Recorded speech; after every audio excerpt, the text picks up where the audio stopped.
안녕하세요 여러분, 헬로시안입니다. 제가 4월 말에 3박 4일로 친구와 15주년 우정여행을 다녀왔는데요. 4일을 정말 알차게 쓰고 돌아와서 상하이 여행을 준비하시는 분들께 도움될 만한 정보들이 많은 것 같아서 상하이 여행 총정리편 영상을 준비했습니다. 상하이 여행 가시기 전에 궁금하실 만한 거 쫙 뽑아봤으니까 집중해서 재미있게 봐주세요. 타임라인도 표시해 놓을 테니까 참고해 주시고 제가 다룬 영상에 궁금한 내용 있으면 댓글도 남겨주세요. 이왕이면 따뜻한 말로 부탁드립니다. 우선 여행지로 상하이를 고른 이유. 첫째, 디즈니랜드가 있다. 제가 요즘에 유니버셜이나 디즈니 같은 테마파크를 너무 가고 싶었거든요. 둘째, 비행기표가 저렴했다. 가장 현실적인 이유라면 이걸 뽑을 수 있겠죠? 거리도 가깝고 비행기도 저렴한 편이었고 물가도 한국보다 조금 저렴해서 큰 예산을 잡지 않아도 됐다는 점. 그리고 셋째, 상하이가 요즘 뜨는 여행지기도 해서 사진이나 영상으로 많이 접했었거든요. 그때 보면서 매력 있는 곳이 많다라고 느껴져서 고르게 되었습니다. 그리고 친구도 마침 상하이 궁금하다고 하더라고요. 이러한 세 가지 이유로 쉽게 여행지를 고를 수 있었습니다. 자, 그럼 두 번째로는 날짜별로 일정을 간단하게 설명해 드릴게요. 제가 요즘 여행에 있어서는 대문자 제의가 되어서 제가 계획을 거의 다 세웠습니다. 유튜브, 블로그, 인스타 있는 정보들 아주 싸그리 끌어 모아서 알차게 일정을 세워봤는데요. 상하이가 세계에서 인구 2위 도시인 만큼 3박 4일에 모든 곳을 둘러보기는 굉장히 어렵더라고요. 그래서 상하이가 처음이라면 이렇게! 라는 루트로 짜봤습니다. 일정을 하나하나 다 설명하면 영상이 너무 길어지기 때문에 간단한 루트만 설명해 드릴게요. 자세한 일정과 스토리들은 곧 나올 브이로그에서 볼 예정이니 상하이 브이로그도 많은 관심 부탁드립니다. 자, 우선 1일차 낮 12시 30분 비행기를 타고 2시간 반 정도 날아가서 현지 시간으로는 2시쯤에 도착했어요. 시차가 1시간 정도 있습니다. 도착해서 수속하고 택시 잡아서 숙소 가서 체크인하고 공항에서 숙소까지는 보통 한 40분에서 50분 정도 잡으시면 됩니다. 그리고 도보로 M&M 스토어 구경하고 화려한 난징동루 거리도 구경하고 미니 주소랜드도 가고 그리고 계속 걷다 보면 동방명주 그리고 와이탄 야경이 나옵니다. 여기까지 모두 도보로 해결했고요. 그 다음에 지하철을 처음으로 타고 정대광장 쇼핑몰에 넘어가서 구경을 좀 하고 사왕차지라는 밀크티도 마신 후 저녁을 먹으러 홍이플라자로 넘어갔습니다. 거기에서 소양생전 그리고 레드립스 이렇게 저녁을 먹고 숙소로 귀가하는 일정이었어요. 자, 2일차는 디즈니데이. 제가 예전 같았으면 오픈런을 해서 불꽃놀이까지 보는 일정으로 잡았을 텐데 제가 체력의 한계를 느끼고 아점을 먹고 가기로 합니다. 아점으로 장신의 게살국수라는 곳을 갑니다. 상하이에서 유명한 음식 중에 하나가 게살국수더라고요. 그리고 흔한 체인점인 매너커피에서 카페인 충전 좀 하고 그리고 택시를 타고 디즈니로 향하게 됩니다. 1시에서 2시 사이에 디즈니에 도착해서 9시 반까지 폐장 시간까지 아주 야무지게 즐기다가 지하철 타고 한 12시쯤 다 되어서 하이디라오에서 거의 자면서 저녁을 먹고 하루를 마무리했습니다. 3일차는 원래 계획한 일정과는 조금 차이가 있었어요. 원래 일정도 좋으니까 한번 설명해 드릴게요. 원래는 오전에 일어나서 우캉루라는 지역을 갈 예정이었습니다. 우캉루는 프랑스 조개지였어서 유럽 느낌도 나면서 우리나라의 성수동 같은 곳이라고 하더라고요. 우캉맨션에서 사진도 찍고 거리도 거닐고 그다음에 요즘 유명한 놀이 인형을 주는 카페도 가고 그다음에 타기 이런 거 같은 소품숍도 구경하고 그다음에 명품 화장품 샘플을 파는 하메이도 구경하고 이럴 예정이었지만 저희가 전날에 디즈니의 여파로 조금 몸이 힘들어서 오전 일정을 살짝 건너뛰고 바로 점심 식사 장소인 덤도덕으로 갑니다. 덤도덕에서 점심 식사 후 근처 쇼핑몰에서 헤이티를 마시고 쇼핑몰도 구경한 후 신천지 거리를 돌아보게 됩니다. 그리고 신천지에는 이게 있죠. 대한민국 임시정부. 점심시간 끝나는 시간 맞춰서 30분 정도 관람을 한 후 저희는 3시 예원에 가게 됩니다. 저희가 바로 왕궁 체험을 예약했기 때문이죠. 거기에 가서는 1시간 정도 헤어와 메이크업을 받고 그다음에 전문 기사님과 약 1시간 정도 사진을 찍으러 다녔습니다. 그리고 저희끼리 돌아다니고 그다음에 야경도 구경하고 티엔즈팡 거리에서 기념품도 사고 약간 구경을 하게 됩니다. 티엔즈팡은 우리나라 따지면 약간 인사동 느낌이 나는 곳이에요. 그리고 웨이팅이 정말 살벌한 헌저우 이치엔의 저녁 식사로 마무리를 하게 됩니다. 자, 그리고 4일차는 5시 비행기였어요. 그래서 오전 시간을 알차게 썼어야 했습니다. 저는 혼자 일어나서 정대광장에 다시 가서 홀리랜드 오픈런을 합니다. 홀리랜드를 사오고 싶었거든요. 다시 숙소로 돌아와서 체크아웃한 후에 강변성회라는 식당에서 카오이를 먹습니다. 그러고 공항으로 가는 일정. 자세한 스토리와 일정들은 곧 올라올 상하이 브이로그에서 많은 관심 부탁드립니다. 구독, 좋아요으로 기다려주세요. 자, 그러면 이러한 일정으로 3박 4일을 다니면 돈이 얼마 정도 드는가 경비 공개해보겠습니다. 먼저 항공, 저는 중국 남방항공을 이용했는데요. 1인당 약 25만원 정도 들었습니다. 그리고 숙소, 진장 메트로폴로 클래식 호텔을 이용했는데요. 3박에 약 35만원, 인당 약 17만원 정도 들었습니다. 교통비는 총 10만원 정도, 항공 제외에 10만원 정도 들었습니다. 공항버스가 3만 3천원 정도였고 현지에서 쓴 거는 7만 7천원 정도였습니다. 공항에서 숙소까지가 약 15,000원 정도, 친구와 반팅했을 때 기준이에요. 그래서 왕복해서 인당 3만원 정도 들었고요. 그리고 디즈니 가는데 만원 정도 들었습니다. 그리고 자잘한 택시와 지하철 합쳐서 2만 7천원 정도 사용했습니다. 그리고 식비는 하루에 2끼 정도 먹고 뭐 간식 이런 자잘한 것들 모두 합쳐서 인당 15만원 정도 들었습니다. 그리고 디즈니랜드 티켓 7만 4천원 정도에 구매했습니다. 쇼핑 약 14만원 정도 했고요. 그리고 왕홍 체험 8만 2천원 정도 들었습니다. 그리고 기타 유심히 12,000원 정도, 여행자 보험이 약 6,000원 정도 들었고요. 임시정부 입장권이 약 4,000원 정도 들었습니다. 여행 준비부터 마무리까지 모든 비용을 총 합치면 정확히 100만원 정도 들었습니다. 제가 한 자잘한 쇼핑들이나 왕홍 체험 이런 것들 빼면 80만원으로도 충분히 여유롭게 3박 4일 여행하실 수 있을 것 같아요. 그럼 파트별로 좀 더 자세히 설명해볼게요. 먼저 항공. 저는 4월 22일 12시 35분에 출발하는 비행기를 끊었고요. 돌아올 때는 4월 25일 5시 5분쯤에 돌아오는 비행기였습니다. 그러니까 첫째 날 아침에 집에서 나가서 마지막 날 밤에 집에 돌아올 수 있는 일정이었던 것이죠. 기내식도 갈 때 올 때 한 번씩 나왔는데 솔직히 기내식 맛이 없었고 에어차이나가 훨씬 맛있었습니다. 갈 때는 어떠한 토마토 파스타가 나왔는데 소스가 너무 적어서 오늘 다 먹을 수 없었고, 돌아올 때는 닭가슴살 오이 샌드위치 같은 게 나왔는데 정말 호불호 많이 갈릴 것 같죠? 저는 불호였습니다. 비행기 간격은 평범했고요. 뭐 딱히 불편하거나 이런 점은 없었습니다. 그리고 숙소.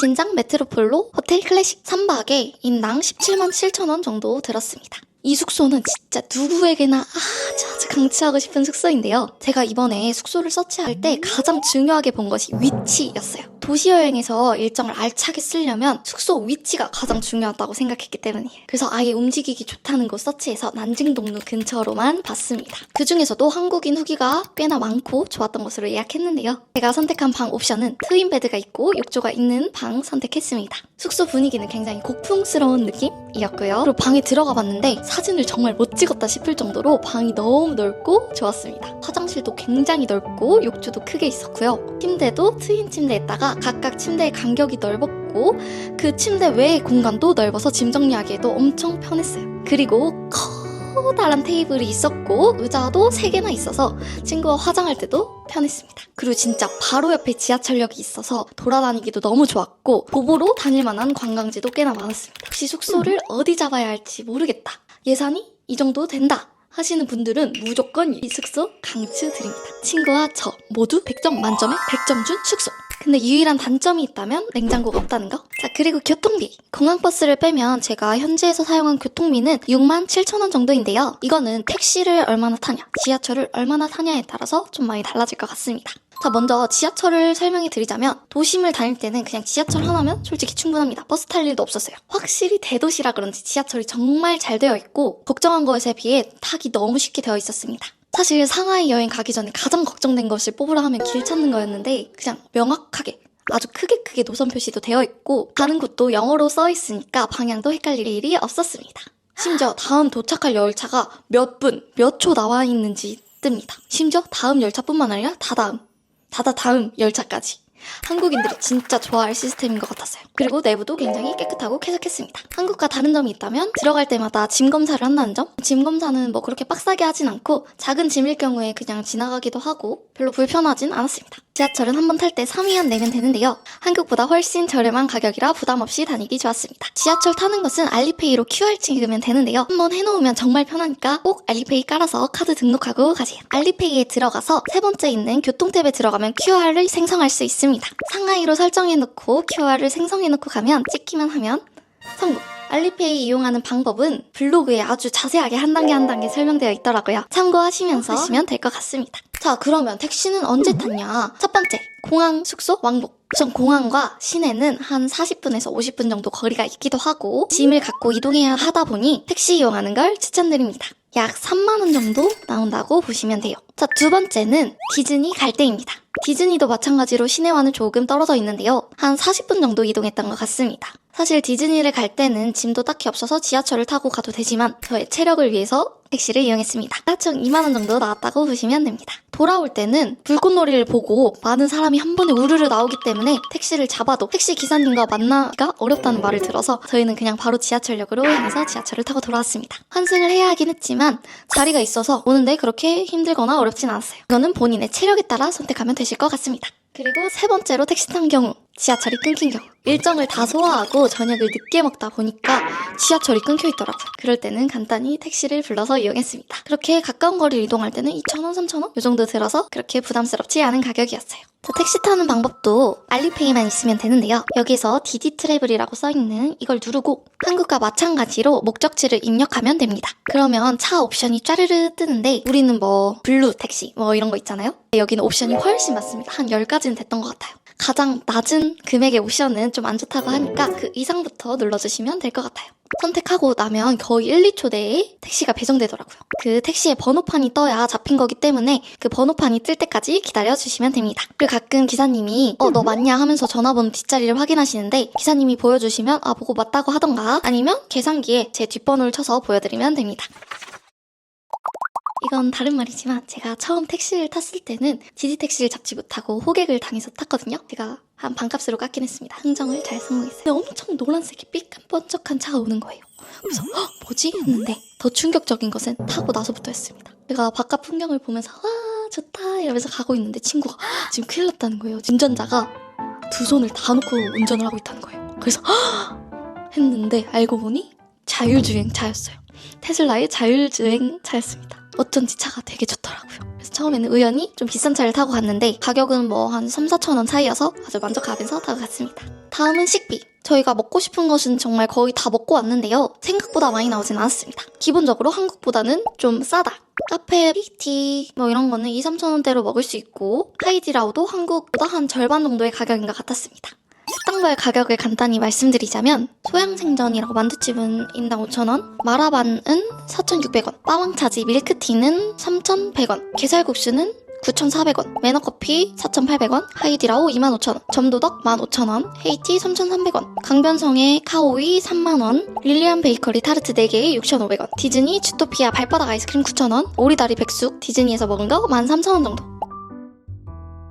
이 정도 나왔습니다. 다음은 디즈니랜드 74,000원에 구매했습니다. 자, 꿀팁 1번. 저는 클룩에서 예약했는데요. 디즈니랜드는 가고자 하는 날짜가 다가오면 다가올수록 가격이 비싸지는 시스템이에요. 저는 그 정보를 접하고 정말 매일 들어가 봤습니다. 티켓이 아직 오픈되지 않았었거든요. 그래서 계속 노려보다가 티켓 열리자마자 얼리버드로 구매했습니다. 가격 차이가 꽤 나기 때문에 열리자마자 구매하는 거 추천드릴게요. 저는 4월 23일에 방문했는데 그것이 3월 25일에 오픈돼서 약 4주 전이죠. 그때 바로 구매해서 74,000원에 구매할 수 있었습니다.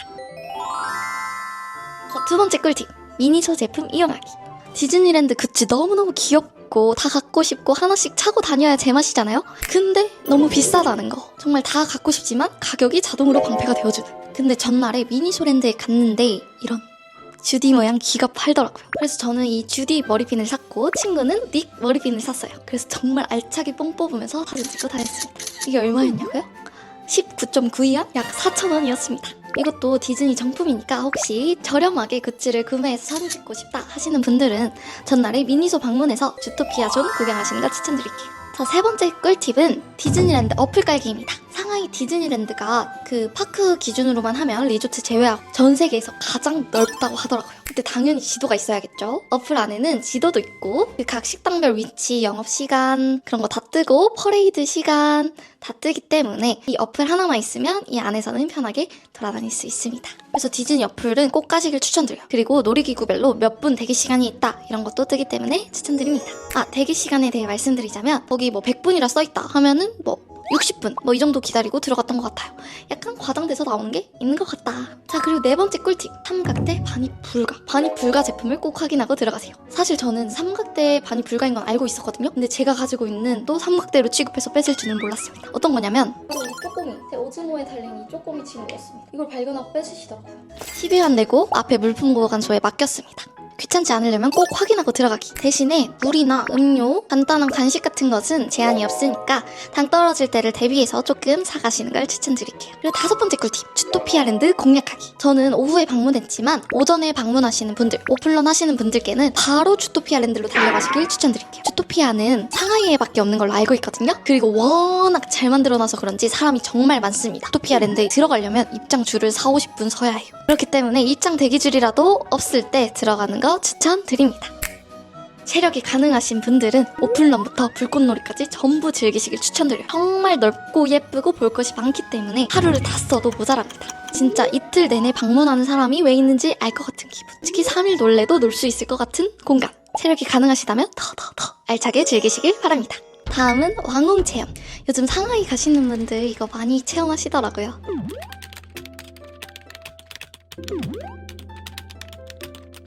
친구가 이건 꼭 하고 싶다고 해서 예원에 있는 업체에 연락해서 예약해서 진행했습니다. 저희는 2인 헤어 메이크업 그리고 간단 촬영 한 20분에서 30분 정도 촬영하는 거 패키지에서 인당 82,000원 정도에 결제했습니다. 일주일 전에 위챗 예약하려고 연락드렸더니 저희가 원하는 시간대는 없더라고요. 그래서 원하는 시간대에 꼭 해야 한다 하시는 분들은 더 일찍 연락드리는 거 추천드릴게요. 아니면 한국인들이 많이 하지 않는 업체 찾아서 해도 될 것 같습니다. 예약금은 인당 80위안씩 먼저 냈고요. 그러면 옵션 어떤 거 할지 옵션 리스트랑 그리고 옷 어떤 걸 보유하고 있는지 리스트를 보내주십니다. 거기에 프리미엄 라인도 있고 그냥 일반 라인도 있는데 저희는 일반 라인에서 옷을 골랐어요. 옷은 미리 마음에 드는 거 몇 개 캡처해 가시길 추천드립니다. 저는 한 4개 정도 가져가서 보여달라고 했어요. 3벌까지 입어볼 수 있었어요. 그리고 헤어랑 화장은 화려하게 하고 싶은지 심플하게 하고 싶은지 저는 이왕 하는 거 언제 받아보겠나 해서 화려로 모두 골랐습니다.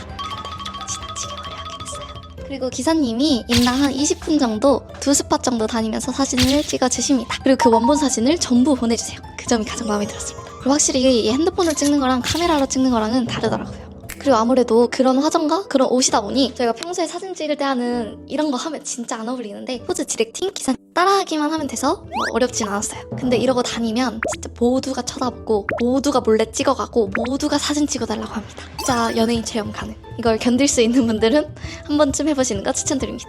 헤어, 메이크업, 그리고 복장에 사진까지 전부 받을 수 있는 패키지라 가격이 아깝지는 않았어요.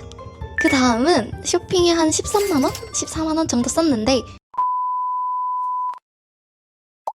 말을 계속하다 보니 힘이 조금 빠졌지만 끝까지 힘내서 촬영해 보도록 하겠습니다. 자, 중국 여행은 다른 해외여행지와 다르게 필수로 깔아가야 하는 어플들이 꼭 있는데요. 한국에서 미리 깔아서 인증하고 카드까지 연결해놓고 가야 현지에서 원활하게 사용할 수 있기 때문에 준비할 때 꼭 하시는 거 추천드립니다. 필수 어플로 나오는 것들 꽤 많은데 제가 직접 다녀보니 꼭 필요하다, 엄청 유용하다 하는 것들 간단히 4가지만 소개해드리도록 하겠습니다. 자, 첫 번째, 고덕지도. 중국은 구글맵을 잘 사용하지 않아서 고덕지도라는 어플을 활용해야 하는데요. 근데 어플 자체가 중국어로 뜨고 검색도 해야 되기 때문에 난이도가 조금 있긴 합니다. 그래서 제가 가장 걱정했던 부분인데요. 우선 저는 영어 버전으로 바꿔서 사용을 했고 대신 영어 버전으로 바꾸면 메모 기능을 사용하지 못하기 때문에 각자 취향에 따라 사용하시면 될 것 같아요. 갈 곳들을 미리 다 즐겨찾기 해놓으면 그냥 우리 구글맵 네이버 지도 사용하는 것과 똑같이 사용하시면 됩니다. 그렇기 때문에 꼭 계획을 잘 세워서 그 장소만 잘 저장해 놓기. 그러면 아무 문제 없습니다. 자, 2번째, 알리페이 그리고 위챗페이. 자, 중국은 현금 결제 거의 안 하고요. 카드 결제도 거의 안 합니다. 다 뭘로 하냐? 바로 QR 결제. 제가 아까 지하철 타는 법 설명할 때도 말씀드렸는데 모두 QR로 해결이 됩니다. 저 실제로 카드, 현금 한 번도 사용 안 했어요. 자, 근데 QR 결제를 하려면 알리페이 혹은 위챗페이가 필요한데요. 저는 2개 모두 깔아서 인증하고 카드 연결해놓고 갔습니다. 여러분들께도 꼭 2개 전부 다 하고 가는 거 추천드리는데요. 왜냐하면 오류가 나는 경우가 있기 때문이에요. 제 친구도 2개 다 모두 깔아서 갔는데 위챗페이 결제가 안 되더라고요. 꼭 2개 모두 해놓고 가는 거 추천드립니다. 그리고 2개 다 깔아야 하는 이유가 둘이 사용되는 방법이 조금씩 다릅니다. 알리, 위챗 모두 결제할 때도 사용되지만 알리는 어떨 때 또 사용되냐면 택시를 부를 때 사용됩니다. 아까 보여드렸죠? 어플 내에 디디 트래블이 있습니다.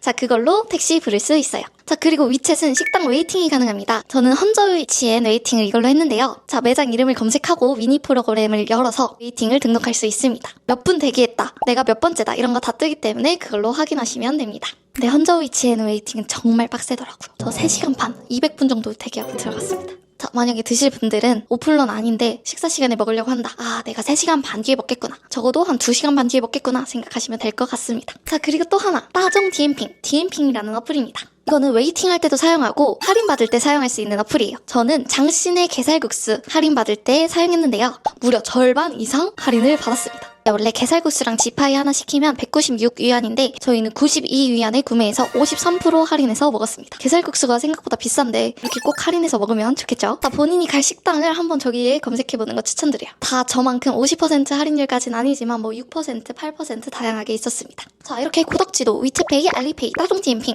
이 4개는 필수적으로 해가는 거 추천드립니다. 자, 그리고 기타로 나올 만한 질문들 답변 드릴게요. 자, 날씨는 어땠나요? 자, 상하이가 훨씬 저희는 이제 막 벚꽃이 떨어지고 튤립이 피고 이럴 때였는데 거기는 벌써 수국이 다 폈고 장미도 다 폈었습니다. 거기는 완전 여름 날씨. 아마 지금부터 여행 준비하시는 분들은 아주 한여름 생각하고 가시면 될 것 같습니다. 날씨 꼭 체크하고 챙기세요. 그리고 위생 상태. 중국은 약간 더러울 것 같다라는 편견이 조금 있잖아요. 제가 다녀본 결과 아주 깨끗한 도시였습니다. 여기 상하이가 대도시라 특별한 케이스였는지는 모르겠지만 우선 지하철 쾌적했고요. 냄새 나지 않았고요. 길가에 쓰레기도 없었습니다. 그리고 세 번째, 소통. 소통하기 어렵지 않나요? 말이 잘 통하나요? 이런 질문도 있을 수 있을 것 같은데 짧은 영어로 다 통합니다. 저도 뭐 영어를 그렇게 잘하진 않기 때문에 짧은 영어로 하면 그분들도 어느 정도 알아들으시고요. 그리고 요즘에는 뭐 솔직히 파파고 챗GPT 너무 잘 돼 있기 때문에 소통으로는 정말 걱정하지 않으셔도 될 것 같습니다. 자, 다음으로는 맛집 3개 추천해 드릴게요. 제가 중국에서 먹은 것 중에 친구도 그렇고 정말 입맛에 안 맞는 것은 하나도 없었거든요. 근데 그 중에 여기는 추천하는 이유가 있다. 사람들이 많이 가는 이유가 있다 하는 곳 3개만 추천해 드릴게요. 자, 첫 번째, 한국인들 대부분이 가는 헌저우 이치엔. 한국인 웨이팅이 끊이지 않는 이유가 있습니다. 진짜 양 못 먹는 사람도 완전 먹을 수 있는 맛. 양 잡내 진짜 하나도 없습니다. 오히려 양 고수들은 좀 안 좋아할 수도 있는? 그 양꼬치 외에 다른 사이드 메뉴들도 전부 맛있었고 무엇보다 직원분들이 정말 친절하십니다. 정말 하나하나씩 다 체크해주시고 서비스도 막 그냥 주시고 왜 모두가 추천하는지 알 수 있는 곳이었어요. 처음으로 상하이 여행 가신다면 이곳 웨이팅 성공하셔서 꼭 가시는 거 추천드릴게요. 제가 혹시 다음에 또 간다면 그땐 아마 현지인 맛집을 찾아서 가지 않을까. 자, 두 번째는 점도덕. 여기도 한국인들이 정말 많이 가는 것이죠. 근데 홍미창펀이 너무 사기여서 추천할 수밖에 없었습니다. 자, 한국인이 맛에 있어서 가장 중요하게 생각하는 것 중에 하나가 식감이라고 생각하거든요. 한국인들이 좋아하는 식감, 약간 쫄깃쫄깃하거나 아니면 바삭바삭한 거. 근데 그게 여기 다 있습니다. 겉에 약간 얇은 빨간색 피가 살짝 쫀득거리고 그 안에 바삭거리는 노란 튀김이 들어있습니다. 그리고 그 핵심에는 아주 탱글탱글탱글한 새우 완자가 들어있는데 진짜 맛없을 수가 없었어요. 진짜 홍미창펀만 왜 2개 시키라고 하는지 알 것 같은 말. 솔직히 다른 메뉴는 좀 평범했는데 이것만 먹으러 가도 의미가 있습니다. 자, 그리고 세 번째, 레드립스 마라반. 자, 마라반이라는 음식이 처음 들어봤는데 마라를 즐기는 한국인이라면 누구나 좋아할 것 같은 맛이었어요. 약간 마라샹궈와 마라탕의 중간 느낌으로 약간 물기가 자작하게 있는 스타일인데 거기에 땅콩 소스가 몽땅 뿌려져 있습니다. 가격도 합리적이고 원하는 재료를 담을 수 있는 것도 좋았어요. 특히 토핑 고를 때 새우 완자는 완전 필수입니다. 그냥 상하이에서 먹은 모든 새우가 다 맛있었어요. 우리가 아는 그냥 어묵 같은 완자 아니고 완전 탱글한 생새우가 느껴지는 그런 식감. 자, 다음은 짐 싸기 체크리스트. 여행 갈 때 항상 짐 쌀 때 뭐 싸야지? 뭘 빠뜨린 것 같은데? 할 때 있잖아요. 저도 짐 쌀 때 항상 체크리스트 활용하기 때문에 제가 이번 짐 쌀 때 사용한 체크리스트 공개하도록 하겠습니다. 캡처해서 혹시 빠뜨린 건 없는지 한번 확인해보세요.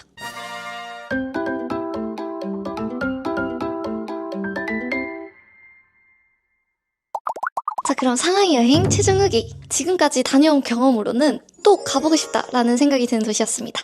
중국 여행 어렵다는 말이 많아서 조금 쫄아 있었는데 사실 준비하고 가면 그렇게 어려울 건 없더라고요. 음식도 잘 맞는 편이고 거리도 가까우니까 아마 나중에 한 번쯤 또 가보지 않을까 생각합니다. 그럼 끝까지 봐주셔서 감사하고 궁금한 점 있으면 따뜻한 댓글로 남겨주세요. 그리고 곧 쭈루룩 올라올 상해 브이로그도 많은 관심 부탁드립니다. 좋아요, 구독, 댓글은 사랑입니다. 그럼 여기까지 헬로세연이었습니다. 다음 영상에서 만나요. 안녕.